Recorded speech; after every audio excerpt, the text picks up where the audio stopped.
Hi there, Caitlin here, and thanks for joining me for another crafting video. This video is part of the Too Many Cards series that Emily Leapart and I have created and is also part of the Studio Katia Fall Release Blog Hub. So Emily and I will both be creating projects with the Holiday Village stamp set and the Dotted Shaker tag die set, as well as some of Studio Katia's beautiful rhinestones and sequins.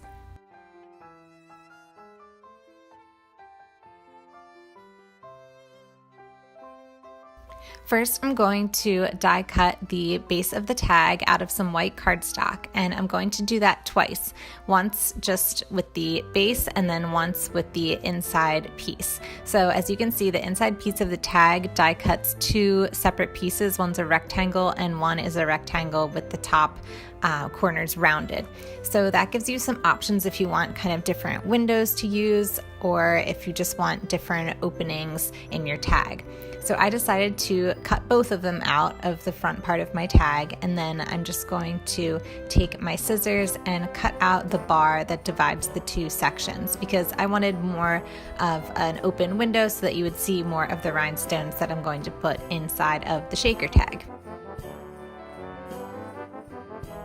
I really love the house illustrations in this stamp set. They're really cute and you could definitely make some nice cards with this too. But since I was making kind of a small tag project, I decided just to use one of the smaller houses as my focal point. So I'm just stamping that in some black soot ink and then stamping that right on some plain white cardstock. Then I'm doing the same with this smaller tree image, just using black soot distress ink and then stamping that twice. And I'm using black soot distress ink because I'm going to do some Copic marker coloring, and the distress ink always works really well with these and it doesn't bleed or smudge with the alcohol inks. So now I'm just using some various shades of brown for the house. I always start with a light base and then work my way up to a darker shade to add some shading and depth, and then I usually go back over it with the first shade just to blend it out a little bit.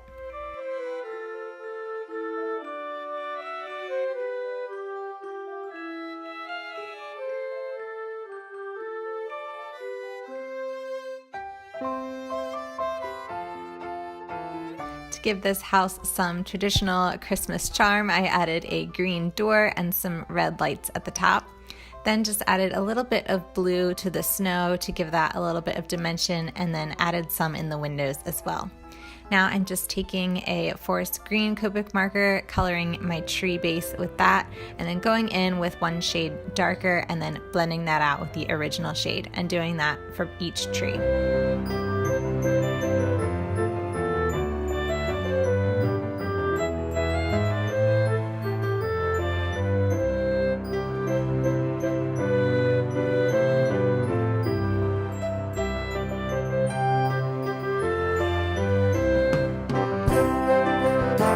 Now that my three stamped images are colored, I'm taking the coordinating dies that go with the Holiday Village stamp set and I'm placing those over the top of my images.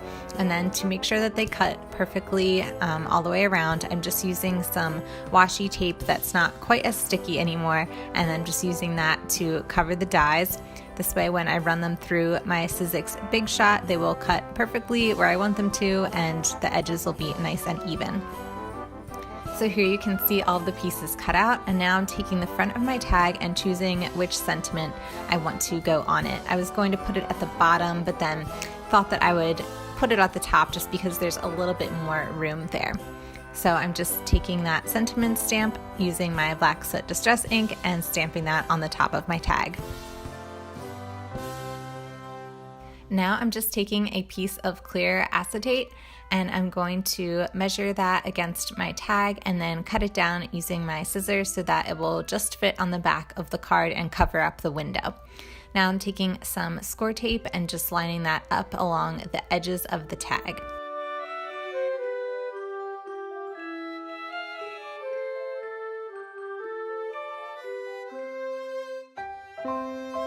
Once I'm done adhering all of the score tape down, I'm just peeling up the edges and then I can stick down the acetate right on top of that and it'll have a nice seal.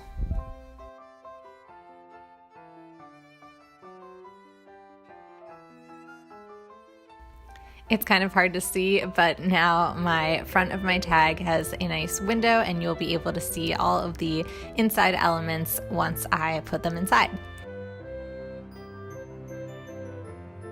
So now I'm just placing my stamped images down on the tag to see about how they'll line up. And then I'm going to take some glue dots and adhere the trees down straight onto the tag. And then I decided to pop up the house. So I just added some foam tape to the back of that and then decided I would add that on to the tag later.